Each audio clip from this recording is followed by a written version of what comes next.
Hello everyone, स्वागत है आप सभी का टॉप स्कोर एकेडमी पर। 23 अगस्त 2024 को शिफ्ट 1 में जो एग्ज़ाम हुआ उसमें मैथ्स के 19 से 20 क्वेश्चंस आए थे। इस वीडियो में हम 10 क्वेश्चंस डिस्कस करेंगे। उन 10 क्वेश्चंस को हम केवल सॉल्व नहीं करेंगे, उसके पीछे के कॉन्सेप्ट को भी समझेंगे। तो पहला क्वेश्चन जो था हमारा एचसीएफ से था। तो एचसीएफ क्या होता है पहले हम ये जानेंगे। एचसीएफ एक ऐसा नंबर होता है, अगर मैं मान लो 4 और 6 का एचसीएफ ढूंढ रहा हूँ, तो एक ऐसा नंबर ढूंढ रहा हूँ जो इसको भी काटेगा और इसको भी काटेगा और वो बड़ा भी होगा। जो इसको भी काटे और इसे भी काटे, दोनों संख्याओं को काटे और बड़ा भी हो। जैसे इन दोनों को काटने वाला एक तो 1 है और एक 2 है, और इससे ऊपर अगर मैं 4 ले लूँगा तो 4 इसे तो काट देगा, इसे नहीं काट पाएगा। 3 ले लूँगा, 3 इसे काट देगा, इसे नहीं काट पाएगा। तो दोनों नंबर्स को काटना चाहिए, और इन सब में मैंने साथ के साथ बताया, साथ के साथ इन सब में बड़ा भी हो। तो इन दोनों संख्याओं का एचसीएफ क्या हो जाएगा? 2। ठीक है। वहीं अगर मुझे ऐसे कोई नंबर दे दिया जाए जैसे 4 और 7, तो ऐसा कोई नंबर है ही नहीं कि जो इन दोनों को बराबर में एक साथ एक समय पर काट दे, क्योंकि 7 एक अभाज्य संख्या है। तो इसका एचसीएफ हो जाएगा 1। एक तो ऐसा नंबर है जो सबको काटता ही है। अगर कोई भी एचसीएफ ना मिले तो उसका एचसीएफ 1 होता है। ठीक है। क्वेश्चन हमसे बोल रहा था कि 0.05, 0.25 और 1.25 का एचसीएफ पूछा था। मतलब एक ऐसा नंबर पूछा गया जो इन चारों संख्याओं को एक समय पर काटे। तो इस पॉइंट को हटाने, अगर इस पॉइंट को मैं खुदा के इधर लेके आऊँगा तो 100 से मल्टीप्लाई करना पड़ेगा, क्योंकि 2 के बाद है। इसमें करूँगा तो 2 के बाद है, इसमें भी करूँगा तो 2 के बाद है। तो मैं इस पूरे नंबर्स में 100 का मल्टीप्लाई कर देता हूँ। ठीक है। 100 से मल्टीप्लाई किया है जब मैंने, तो ये नंबर तो बन गया 5, ये नंबर बन गया 50। 50 क्यों बन गया? 2 जीरो से गुणा करूँगा तो 0.2 कूदेगा इधर, 1 5 के इधर आएगा, और फिर एक और बार 50। ये हो जाएगा 25 और ये हो जाएगा 125। अब मुझे ऐसा नंबर ढूंढना है जो इन सबको काट रहा हो। तो या तो 1 है वो नंबर, या फिर वो 5 है, और 5 सबसे बड़ा भी है। 5 सबसे बड़ा भी है तो एचसीएफ 5 ही हो जाएगा। एचसीएफ 5 हो जाएगा। और एचसीएफ 5 क्यों नहीं हो सकता? एचसीएफ 5 इसलिए नहीं हो सकता क्योंकि मैंने जो 100 से मल्टीप्लाई कर दिया था, अब मुझे उसे 100 से भाग देना होगा। अपनी मर्ज़ी से 100 से गुणा किया था, तो अब वो जो गुणा कर दिया था तो भाग करके वापस ले लेंगे। तो 0.05 मेरा आंसर हो जाएगा, आंसर नंबर सी। बाकी इसे देखते भी किया जा सकता था। देखते कैसे कर सकते हैं कि 0.05 सबसे छोटा इन सब में है ना, और 5 के पहाड़े में या 5 के मल्टीपल हैं ये सब नंबर। तो 0.05 का कहीं ना कहीं गुणा करके ये नंबर आ रहा होगा, इसी का गुणा करके ये आ रहा होगा, इसी का गुणा करके ये आ रहा होगा। तो मैं देखते ही 0.05 आंसर लगा सकता था। अगला क्वेश्चन है, सबसे छोटी संख्या ज्ञात कीजिए। जैसे 4 6 7 8 4 है, 4 6 7 8 9, इन सब से अगर मैं भाग दूं कोई संख्या में, तो शेषफल हमेशा कितना आना चाहिए? 3। ऐसी कौन सी संख्या है? तो मैं ऑप्शंस को देखूंगा सबसे पहले। ऑप्शंस में सब नंबर्स जो है 500 के पास है, सारे नंबर्स 500 के पास है। इन चारों में से मैं सबको चेक करने वाला नहीं हूँ। मैंने एक एक को उठाया, 4 को, तो मैंने देखा 500 में अगर मैं 4 से भाग देता हूँ तो पूरी पूरी कट रही है 125 बार। मतलब 504 भी, अगर 500 कट रही है तो 504 भी कटेगी। तो ये आंसर तो मेरा हो नहीं सकता, ये वाला आंसर तो मेरा हो नहीं सकता 504। अब 501 भी हो नहीं सकता क्योंकि 500 कट रही है और 501 कटेगी नहीं। 510 भी हो नहीं सकता क्योंकि 500 तो कट रही थी, और 4 दूनी 8 होते हैं, 8 के बाद 10 में 2 बचे और शेषफल आ रहा है 2 और हमें चाहिए 3। ये कट जाएगी। ये क्यों कट जाएगी? 500 तो पूरा कटेगी है 4 से, बचे 7। 7 में जब मैं 4 से भाग दूंगा तो शेषफल 3 ही आएगा। ऐसे ऑप्शंस में किसी भी एक को उठाते हैं, अगर उससे काम ना बन रहा तो दूसरे को उठाते हैं, लेकिन सबको उठा उठा के चेक नहीं करना होता है। क्वेश्चन है, यदि 30 टेबलों का लागत मूल्य 40 टेबलों के विक्रय मूल्य के बराबर है, 30 टेबलों का क्रय मूल्य सीपी जो है कितने के बराबर है? 40 टेबलों के एसपी के बराबर है। तो एक जीरो से एक जीरो हटा दूँ, एक जीरो से एक जीरो हट गया, तो सीपी बट्टे एसपी का जो रेशियो आया, सीपी और एसपी को मैं इसके नीचे ले आऊँगा, 4/3 आया। सीपी मतलब क्रय मूल्य, एसपी मतलब विक्रय मूल्य। ये बोल रहे हैं ये सीपी तो 4 है और ये है 3, मतलब 4 की चीज़ 3 में बिकी थी, तो लॉस कितने का हुआ? तो लॉस हुआ 1 का। एक का लॉस कितने पे हुआ? हमेशा लॉस या प्रॉफिट जब तक हमें ना बोला जाए तब तक वो क्रय मूल्य पर ही होता है। कुछ एक टाइप ऐसा भी आता है जिसमें बोला जाता है कि लॉस और प्रॉफिट हमें विक्रय मूल्य पर नाप के दिखाओ, तो उसमें हम अलग नीचे विक्रय मूल्य ले लेते हैं। लेकिन जब तक ना बोला जाए तब तक क्रय मूल्य ले लेंगे, और क्रय मूल्य है मेरा 4, तो 1/4 का मान होता है 25%। तो मेरा आंसर हो जाएगा 25%। अगर ये भी नहीं पता 1/4 का मान 25% कैसे होता है, तो इसमें 100 की गुणा कर लेना, तो 100 4 से 25 बार कटता है। याद रखना, परसेंट अगर लगाना है तो 100 से गुणा करना है, परसेंट अगर हटाना है तो 100 से भाग करना है। ठीक है, अगर मुझे परसेंट लगाना है किसी चीज़ में तो 100 से गुणा कर दूंगा, और अगर परसेंट हटाना है तो 100 से भाग कर दूंगा। जैसे अगर कोई बोले 10, तो अगर मुझे इसको परसेंट में बोलना होगा तो 100 से गुणा करके ये 1000% है। ठीक है, एक फल विक्रेता कुछ संतरे 10 में 4 की दर से और उतने ही संतरे 10 में 5 की दर से खरीदता है। ठीक है, उतने ही संतरे खरीदता है। अब वह पूरे लॉट को 20 में 9 की दर से बेचता है, उसकी हानि या लाभ प्रतिशत बताइए। बच्चों की सबसे बड़ी गलती होती है कि वो 10 के 4 संतरे खरीद के लाए और 10 रुपये की 5 आए, तो टोटल मिला के संतरे आ गए 9 और पैसे खर्च हुए 20। तो 20 के 9 संतरे में खरीद के लाया हूँ और 20 के 9 संतरे ही मैं बेच रहा हूँ, तो ना लाभ ना हानि, और पहला ही ऑप्शन ये होता है और आंसर क्वेश्चन हो जाता है यही गलत। इसका आंसर ये नहीं है, इसका आंसर कुछ और है और करने का तरीका भी कुछ और है। यहाँ मैं देख रहा हूँ कि 10 के कितने संतरे आ रहे हैं? 4, तो एक संतरा 10/4 का आएगा, यानी मैं बोलूँ तो 5/2 का आएगा, या फिर मैं बोलूँ तो 2.5 का आएगा। ठीक है, एक संतरे का मूल्य हो गया 2.5। दूसरे लॉट में 10 संतरे कितने के आ रहे हैं? 10 संतरे जो हैं 10 रुपये में 5 संतरे आ रहे हैं, तो एक संतरा जो है वो 10/5 का होगा, और 10/5 को मैं 2 बोल दूंगा। तो मतलब मैंने कुल संतरे खरीदे 1 और 1। अगर मैंने 2 संतरे खरीदे हैं तो इस वाले लॉट में तो 2.5 रुपये दे के आया हूँगा, और दूसरी बार मैं गया हूँगा तो 2 दे के आऊँगा, तो 2 संतरे खरीदने में मुझको 4.5 रुपये लगे।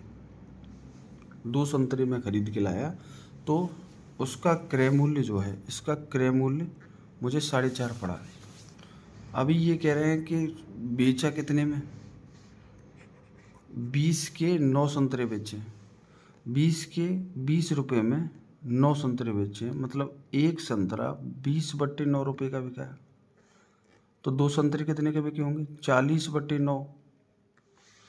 तो अभी मैंने इसमें पूरे में मैंने 2 संतरे लिए थे, है ना, तो 2 संतरों का CP और SP। CP तो आ गया मेरा 4.5, या फिर मैं बोलूँ 45/10, और SP आ गया 40/9। ठीक है, अगर मैं सिर्फ 2 संतरे ले रहा हूँ तब। ठीक है, तो मैं काट सकता हूँ 5 9 45, 5 9 45 और 5 8 40। कैंची गुणा करूँगा तो 9 9 81। CP और इसका रेशियो हो जाएगा 81, और इधर करूँगा तो 80। मतलब 81 रुपये मेरे खर्च हुए और 80 रुपये मैंने कमाए। 81 रुपये मेरे खर्च हुए और 80 रुपये मैंने कमाए, तो कितने का लॉस हुआ? 1 का लॉस हुआ।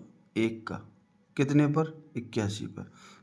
परसेंट लगाना है हटाना है? लगाना है, तो गुणा करूँगा 100 से, तो 100 में अगर मैं 81 की भाग दूंगा 100/81%, तो मैं यहाँ ऑप्शन में देख लूँगा। पहली बात तो मुझे हानि हुई है, तो यही मेरा आंसर होगा। ठीक है, लाभ तो हुआ नहीं है, तो ये वाला टिक करेंगे, हमें हानि हुई है, तो इस वाले क्वेश्चन का आंसर ये वाला आएगा, ना कि ये वाला। और बहुत सारे बच्चे इसी को टिक करके आते हैं, पहले वाले को, जो मैंने लॉजिक बताया। कौन सा लॉजिक वो लगाते हैं? स्टार्टिंग में मैंने बताया 20 के 9 संतरे, 20 के 9 संतरे। 2 प्रकार के चावल 11 रुपये एक टाइप 1 एक प्रकार का चावल है, और ये टाइप 2 दूसरे प्रकार का चावल। इसका जो रेट है वो है 11 रुपये किलो और इसका रेट है 21 रुपये किलो। इनको मैंने मिक्स कर दिया और 17 रुपये किलो के मिश्रण प्राप्त करने के लिए 17 रुपये किलो का मिश्रण प्राप्त करने के लिए किस अनुपात में मिलाऊंगा, तो हम इसमें लगाने वाले हैं एलिगेशन, है ना। एलिगेशन आप लोगों ने पढ़ रखा हो तो ठीक है, नहीं पढ़ रखा हो तो मुझे बताना, मैं पढ़ाऊँगा। तो एलिगेशन में मतलब इन दोनों का औसत मुझे लाना है 17, तो इसमें से इसको घटाऊंगा 17 और 4 21 और इसमें से इसको घटाऊंगा तो 6, इन दोनों को काटूंगा तो 2 दूनी 4 और 2 तिया 6, ये रेशियो आ गया मेरा 2:3। ठीक है, एलिगेशन आता है तो बहुत जल्दी लग जाएगा, नहीं आएगा तो ज़्यादा समय नहीं लगेगा, थोड़ा सा टाइम और लग जाएगा। 12.5% की दर से एक धनराशि कितने समय में दोगुनी हो जाएगी। 12.5% की वैल्यू सबको रटी होनी चाहिए। 12.5% की वैल्यू होती है 1/8, मतलब 8 रुपये पर 8 रुपये अगर तुम कर्जा ले जाओगे तो 1 वर्ष में 1 यूनिट ब्याज ला के मुझे 9 ला के दोगे, मतलब 1 साल में कितने आ रहे हैं 1, और मुझे इसको दोगुना करना है तो 16, जो मेरे पैसे थे 8 को दोगुना करूँगा तो 16, तो कितने की और ब्याज आएगी, कितने ऐड करके 16 बनेंगे 8। जब 1 साल में 1 आ रहा है तो 8 कितने साल में आएंगे, 8 साल में। भारतीय रेलवे ने एक निश्चित काम के 150 दिनों में पूरा करने में 200 श्रमिकों को नियुक्त किया।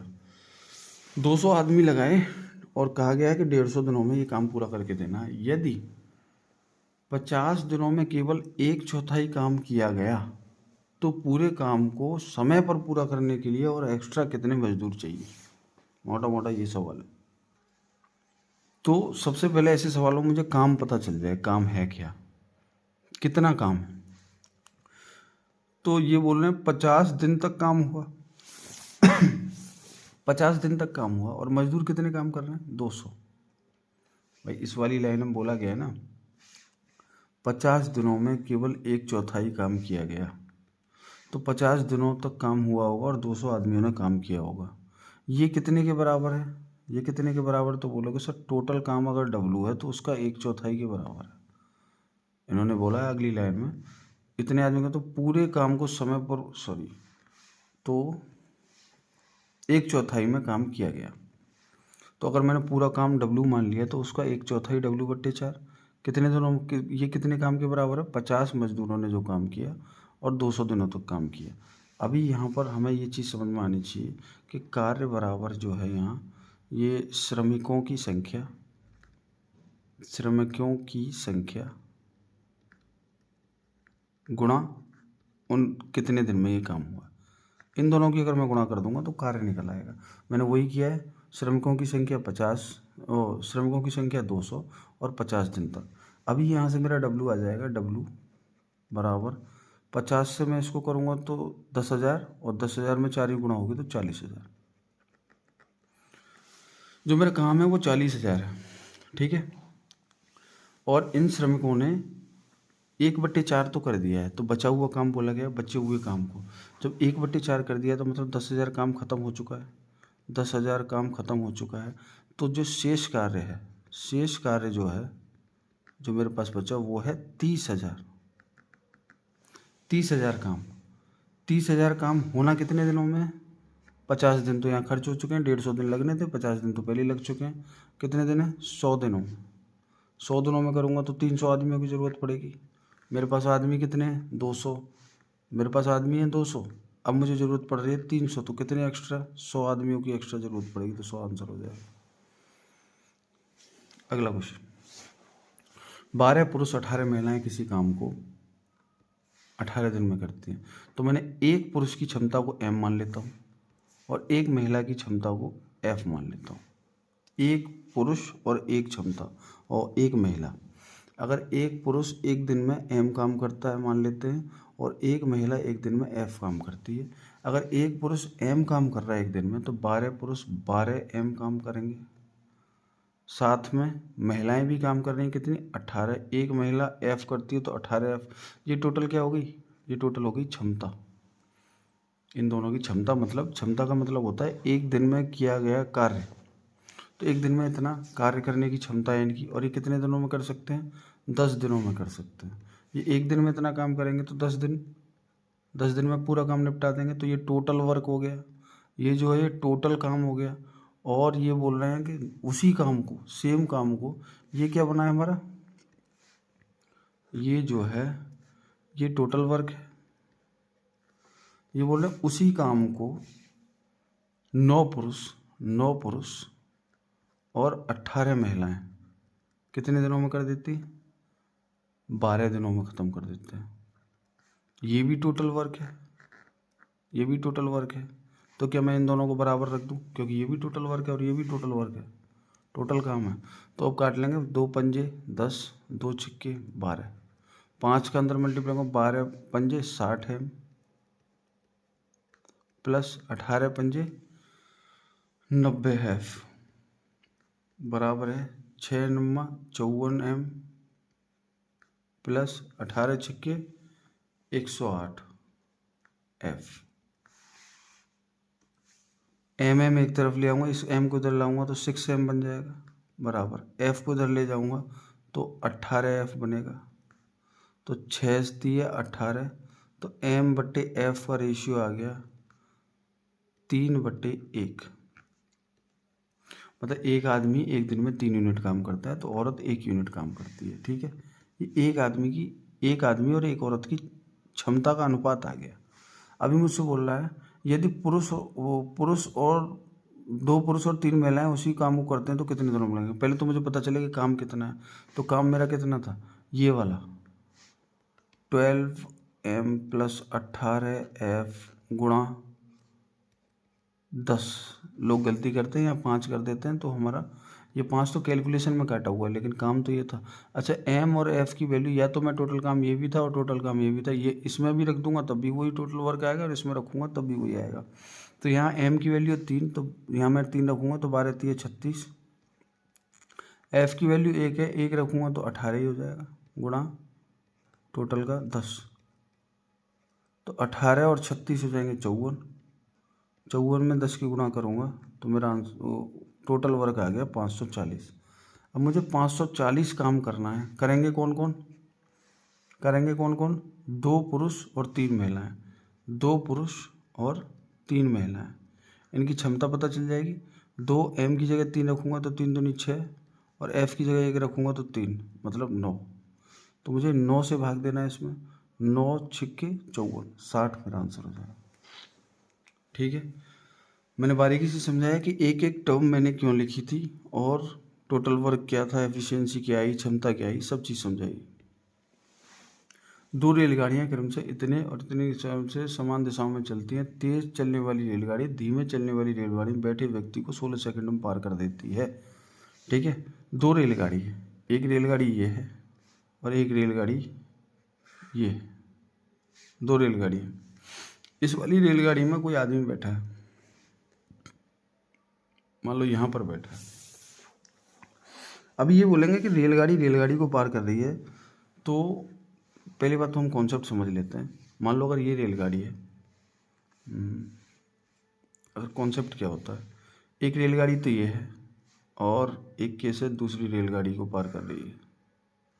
दूसरा केस है एक रेलगाड़ी किसी खंबे को पार कर रही है, खंबे या आदमी को। अब तीसरा केस है एक रेलगाड़ी किसी सुरंग को पार कर रही है। ठीक है, अभी हम 3 केस डिस्कस करते हैं। जब ये वाली रेलगाड़ी चल रही है तो इसके पास में मान लो कुछ स्पीड है s1 मान ली, इसकी कुछ लंबाई भी है तो l1 मान ली। ये भी दूसरी रेलगाड़ी है, ये भी चल रही है तो इसको s2 मान लिया और इसको l2 मान लिया। अगर ये सेम दिशा में चल रही है, ये तो इसी दिशा में चलेगी। अब ये वाली रेलगाड़ी या तो इस दिशा में आ सकती है या फिर सेम दिशा में जा सकती है। मान लिया सेम ही दिशा में जा रही है, तो सेम दिशा में जब भी कोई चीज़ चलती है तो उनकी माइनस होती है स्पीड। ठीक है, तो ये तेज़ स्पीड है, इसको पार करने में कितना समय लगेगा? समय बराबर होता है दूरी बट्टे 4। इसे पार करने में कितनी दूरी चलनी पड़ेगी? अपनी लंबाई और दूसरी वाली रेलगाड़ी की लंबाई कितनी चाल इन दो, ये एक समान दिशा में है तो S1 माइनस S2 ये हो गया इनका टाइम, इतने में पार कर देंगे। इस वाले केस में हमारे पास क्या क्या है, S1 इसके पास होगा, L1 होगा, इसके पास ना तो S2 है नहीं और L2 भी इसका माना नहीं जाता। तो टाइम कितना लगेगा, टाइम बराबर होता है दूरी बट्टे चाल। दूरी कितनी चलेगी, अपनी लंबाई, क्योंकि L2 तो जीरो है और S1 माइनस S2 आना चाहिए, तो S2 ही जीरो है तो S1, मतलब अपनी लंबाई बट्टे अपनी चाल किसी खंभे को पार करने में। अगर ये कोई सुरंग है तो इसके पास क्या नहीं होगा, स्पीड नहीं होगी, और L2 तो होगा, लंबाई होगी। इसके पास तो हमेशा से L1 ये है।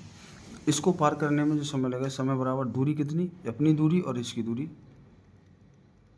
अपनी लंबाई और इसकी लंबाई, और चाल कितनी S1 क्यों, क्योंकि ST तो जीरो है। तो ट्रेन का मोटा मोटा यही कॉन्सेप्ट होता है। अभी हम क्वेश्चन देखते हैं। हमारी ट्रेन जो है वो क्या कर रही है, एक रेलगाड़ी है दूसरी रेलगाड़ी में बैठे हुए आदमी को पार कर रही है, ट्रेन को पार नहीं कर रही है। तो हमारे पास S1 तो होगा और L1 भी होगा। इस वाली ट्रेन में S2 होगा लेकिन L2 नहीं होगा। ये बात समझने वाली है कि इसमें L2 नहीं होगा, क्योंकि हम ट्रेन को नहीं, किसको पार कर रहे हैं, आदमी को। हमारा फोकस जो है वो ट्रेन पर नहीं है क्रॉस करने में, हमारा फोकस है आदमी को। तो आदमी की तो लंबाई होती नहीं है ट्रेन के रेस्पेक्ट में, या ट्रेन की तुलनात्मक रूप से आदमी की लंबाई नहीं होती। तो अभी जो हमने सीखा उसके हिसाब से टाइम बराबर दूरी कितनी चलेगी, L1, क्योंकि L2 तो जीरो, क्योंकि आदमी की बात कर रहे हैं। लेकिन इस आदमी के पास स्पीड कहाँ से आई, क्योंकि इस ट्रेन में बैठा है इसलिए इसके पास स्पीड आ गई उस ट्रेन की। तो S1 माइनस S2, ठीक है। अब ये आदमी को पार करने में जो टाइम लगेगा वो ये है। ये बोल रहे हैं कि इसको 16 सेकंड लगती हैं, ये 16 के बराबर है। और L1 पता नहीं, L1 ही पूछा है।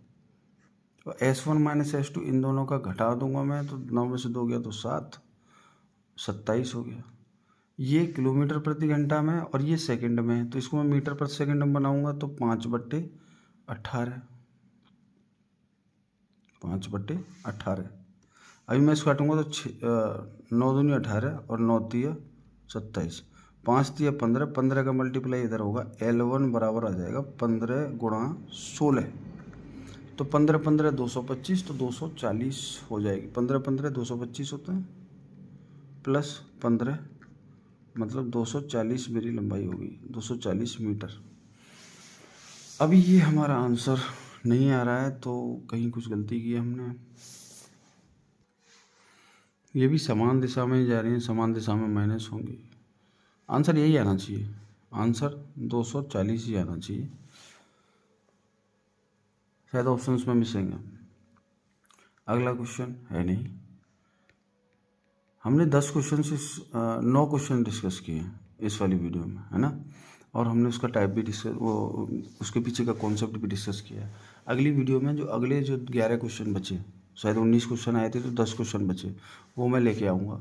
ऐसी वीडियोज़ में कुछ सुधार की ज़रूरत हो या फिर ऐसा लग रहा हो कि कुछ और भी एक्स्ट्रा चाहिए तुम लोगों को, तो वो सजेस्ट कर सकते हैं कमेंट सेक्शन में। बाकी लाइक शेयर सब्सक्राइब कर देना चैनल को, ऐसा कंटेंट और चाहिए तो। धन्यवाद।